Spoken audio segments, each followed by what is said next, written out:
இன்றைய தினம் பாராளுமன்றத்தில் தமிழக எம்பிகளை பார்த்து நாகரிகமற்றவர் சொல்லிட்டு ஒன்றிய பிஜேபி அரசோட கல்வித்துறை அமைச்சர் தர்மேந்திர பிரதான் வந்து சொல்லியிருக்கிறது வன்மையா நாங்கள் கண்டிக்கிறோம். தமிழ்நாட்டில் பார்த்தீங்கன்னா 5300 வருஷங்களுக்கு முன்னாடியே வந்து நாகரிக இரும்பு காலம் இருக்குது.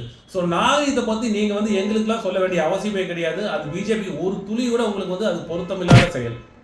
இங்கே எங்களோட மாணவர் நலன் கருதி தமிழகத்துக்கு வர வேண்டிய கல்வி நிதியை நாங்கள் கேட்குறோம். உங்களோட பாக்கெட்லேருந்து எடுத்து தர சொல்லல, தமிழகத்துக்கு முறையாக வர வேண்டிய காசை தான் உங்கள்கிட்ட கொடுக்க சொல்கிறோம். இது கொடுக்க வேண்டிய உங்களோட உரிமை. இன்னைக்கு நீங்கள் பணத்தை தர முடியுமா முடியாதுன்னு சொல்லிட்டு கேட்டிருக்காரு தமிழக முதலமைச்சர்கள். அதுக்கு நீங்கள் உரிய பதில் சொல்லியே ஆகணும். புதிய தேசிய கல்விக் கொள்கையை ஏற்றுக்குன்னு சொல்லிக்கிறீங்க.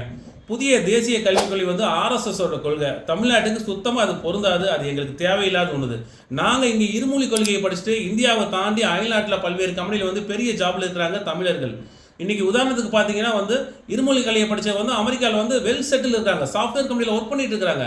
இதே மும்மொழி கொள்கையில் படிச்சவங்க நீங்கள் என்ன பண்ணுறீங்க? அமெரிக்காவிலிருந்து நாடு கடத்தப்பட்டு இருக்கிறாங்க. பிஜேபி அரசோட கல்வித்துறை அமைச்சர் தர்மேந்திர பிரதான் சொல்லோட தற்கூரி பிரதான் சொல்லலாம். தமிழக மக்களிடையே தார்மீக பொறுப்பேற்று பொது மன்னிப்பு கேட்டே ஆக வேண்டும்.